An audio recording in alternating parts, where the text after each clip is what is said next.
Felt heavy in my hands as I sat alone in Uncle John's study, the afternoon sun casting long shadows through the floor-to-ceiling windows.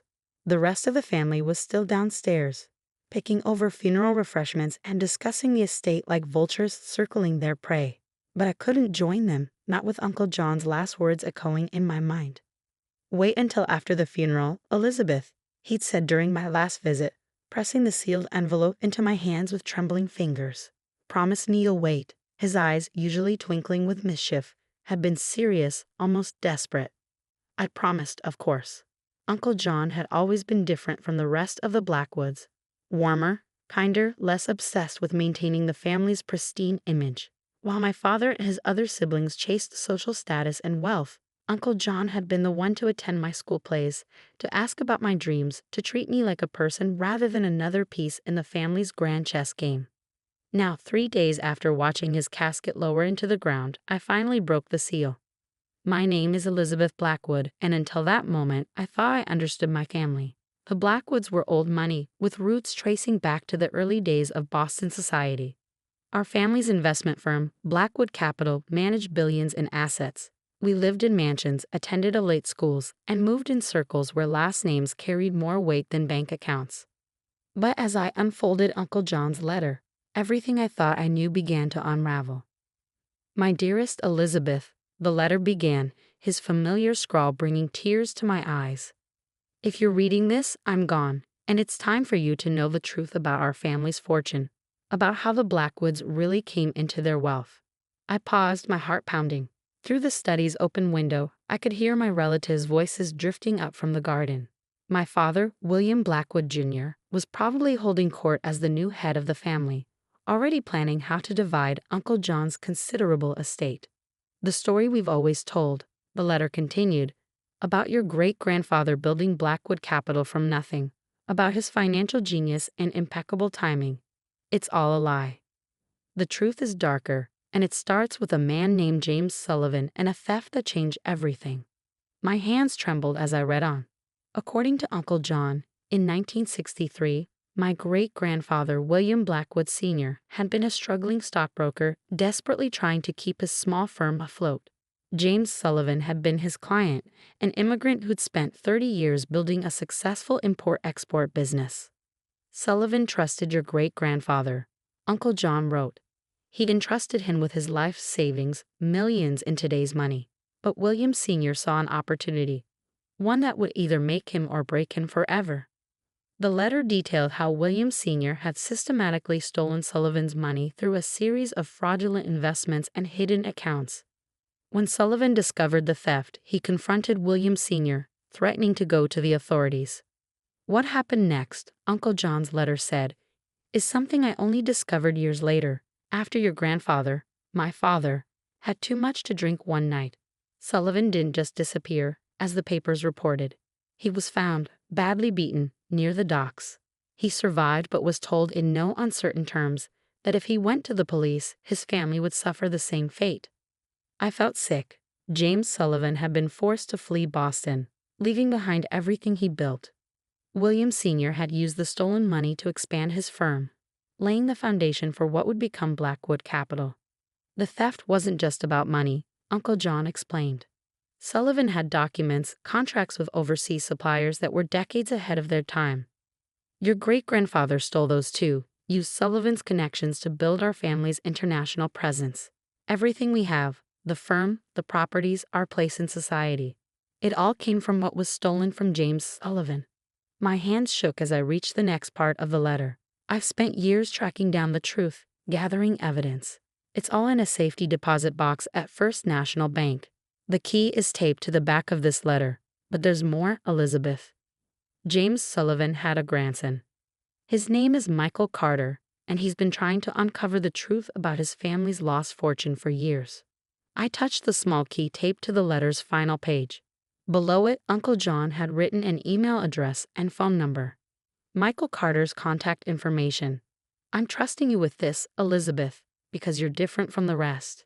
You have your mother's heart and your grandmother's spine. You'll know what to do with the truth."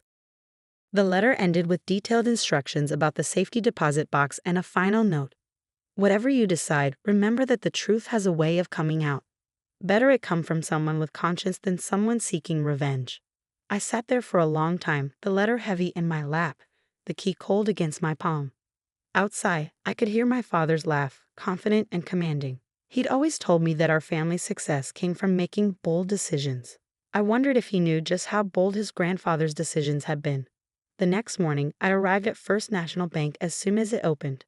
The safety deposit box contained exactly what Uncle John had promised. Decades of evidence meticulously gathered and organized. Bank statements showing the original transfers of Sullivan's money. Correspondence between William Sr. and various associates discussing how to handle the Sullivan situation. Newspaper clippings about Sullivan's disappearance and the mysterious expansion of Blackwood Capital. Most damning of all were the original contracts and business documents stolen from Sullivan, their yellowed pages still bearing his signature. Uncle John had even included a modern valuation of what Sullivan's stolen assets would be worth today, over $3 billion. I spent hours in the bank's private viewing room, going through everything. Each document, each piece of evidence, felt like another crack in the foundation of everything I'd believed about my family. The wealth we flaunted, the superiority we claimed, the legacy we protected, it was all built on a crime. That evening, as I drove back to my apartment, my phone buzzed with messages from my father. The family was gathering for dinner to discuss Uncle John's estate. My presence was expected. I almost laughed. They were also concerned about Uncle John's millions, not knowing that he'd left behind something far more valuable and far more dangerous than money. The question was, what was I going to do with it?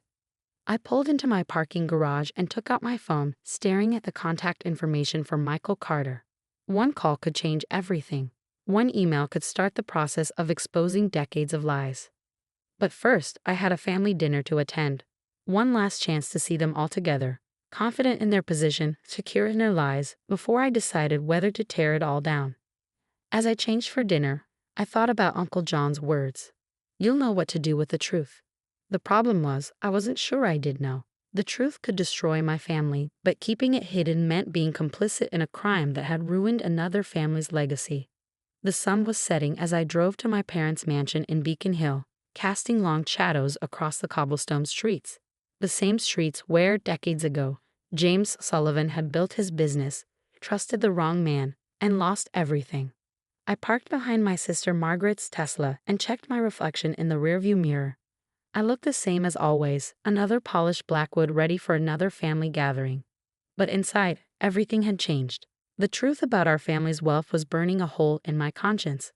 The next few hours would determine whether I let that fire spread or smothered it forever. The Blackwood family dinner was exactly what you'd expect. Crystal glasses catching the light from the antique chandelier, silver place settings that had graced this table for generations, and conversation as carefully polished as the mahogany beneath our elbows. My father sat at the head of the table, already comfortable in his new role as family patriarch. My sister Margaret was to his right, her husband Thomas hanging on every word. My brother William I.Y. we called him Trip, lounged in his chair, barely concealing his boredom. My mother kept the wine flowing, smoothing over any awkward silences with practiced ease. Now about John's estate, my father began, setting down his fork. The preliminary numbers are quite promising. The old man was even more successful than we thought. I gripped my water glass tighter, thinking about the safety deposit box contents, if they only knew. Of course, my father continued, there are certain complications. John's will have some unusual provisions. Like what? Margaret asked, leaning forward. He left a significant portion to charity, my father said, his displeasure evident. And there are some questions about his overseas holdings. I couldn't help myself. Questions like what, Dad? He glanced at me, surprised by my interest. I usually stayed quiet during these financial discussions. Nothing for you to worry about, sweetheart. Just some old business arrangements that need sorting out. Old business arrangements, like stealing a man's life work and threatening him into silence. Actually, I said, setting down my glass, I think there's something we all need to discuss. The room fell silent. Even Trip looked up from his phone. Elizabeth, my mother said softly, a warning in her tone. I pulled Uncle John's letter from my bag. Did any of you ever hear of a man named James Sullivan? The reaction was subtle but immediate. My father's hand tightened around his wine glass. My mother's smile froze. Even Margaret, who hadn't been born when it happened, shifted uncomfortably. "Where did you hear that name?" my father asked, his voice carefully controlled. "From Uncle John," I said, unfolding the letter. "He left me something interesting to read after his funeral." What followed was chaos, but not the loud, dramatic kind. It was the quiet, deadly kind that wealthy families specialize in. My father's face went through a series of micro-expressions: shock, anger, calculation. My mother set down her wine glass with trembling fingers. Tripp finally put his phone away. I read the letter aloud. All of it. The theft, the threats, the decades of lies. When I finished, the silence was deafening. "That's ridiculous," Margaret finally said, but her voice lacked conviction. "Grandfather would never." "I have proof." I cut her off. "Bank records, correspondence, the original contracts stolen from Sullivan. Uncle John spent years gathering evidence. It's all very well documented." My father leaned forward, his voice low and dangerous. "Where is this evidence?" "Safe," I replied, meeting his gaze. "And before you ask, yes, I've made copies." He sat back, studying me like he'd never seen me before. Maybe he hadn't. I'd always been the quiet one, the compliant one, the one who didn't make waves. "What do you want?" he asked finally. The question surprised me. "Want? I don't want anything, Dad. I want to do what's right." "Right?" He laughed, but there was no humor in it. "You want to destroy everything our family has built? Think about what you're doing, Elizabeth. This isn't just about money. This is about legacy, reputation, generations off." "Lies," I finished for him. "Generations of lies, built on something stolen from another family." "We built this company," Tripp interjected. "Whatever happened back then, Blackwood Capital is what it is today because of our family's hard work." "Our family's hard work?" I repeated. "You mean like the trust fund you live off? The position on the board you never earned? That kind of hard work?" His face reddened, but before he could respond, my mother spoke up.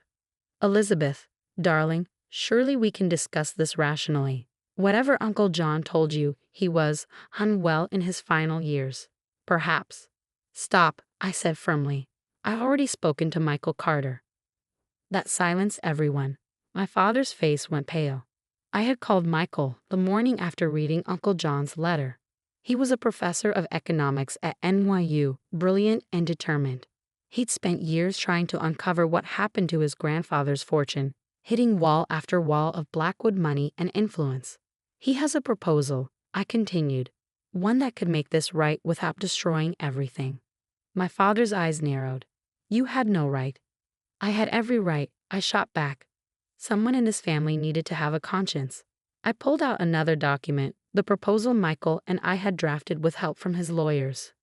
"Blackwood Capital will create a new division, focused on immigrant and minority-owned businesses. It will be funded with $2 billion, managed independently, with Michael Carter as the chairman. The Sullivan Foundation, it'll be called." $2 billion. Margaret gasped. "Less than what was stolen, adjusted for inflation," I said calmly. "Plus, Michael gets a seat on the main board and a public acknowledgement of the truth. Carefully worded, of course, to minimize damage to the firm." "Or what?" my father asked, though I could tell from his tone that he already knew. "Or everything comes out, every document, every piece of evidence, and believe me, the press would love this story. The prestigious Blackwood family, their fortune built on theft and threats. Imagine the headlines." The room fell silent again as they absorbed the implications. Our family's reputation, our standing in society, the carefully cultivated image of old money respectability, it would all crumble. "You're bluffing," Tripp said, but weakly. I pulled out my phone and played the recording of my conversation with Michael. His voice filled the room, discussing details of his grandfather's business, specifics that matched perfectly with the stolen documents. "Think about it," I said, stopping the recording. "This isn't just about money. It's about doing the right thing. About making amends for a wrong that's poisoned this family for generations." My father stood up abruptly and walked to the window, staring out at the garden where generations of Blackwoods had played, grown up, lived their lives of privilege. When he turned back, he looked older somehow. $2 billion? He asked quietly. I nodded. And the board seat? Non-negotiable. He was quiet for a long moment. Then, I'll need to call an emergency board meeting. Relief flooded through me. It wasn't a full victory. The Blackwoods would still be wealthy, still powerful. But it was something. A step toward justice, toward healing a wrong that had festered for decades. The next few weeks were a blur of lawyers, meetings, and carefully worded press releases. The announcement of the Sullivan Foundation was met with widespread praise, a prestigious investment firm taking concrete steps towards social responsibility and equity in finance. Michael Carter proved to be everything Uncle John had said: brilliant, principled, and more interested in creating positive change than in revenge. Under his leadership, the Sullivan Foundation began transforming lives, providing capital and opportunities to people who'd been shut out of traditional finance. My family adjusted, as wealthy families do.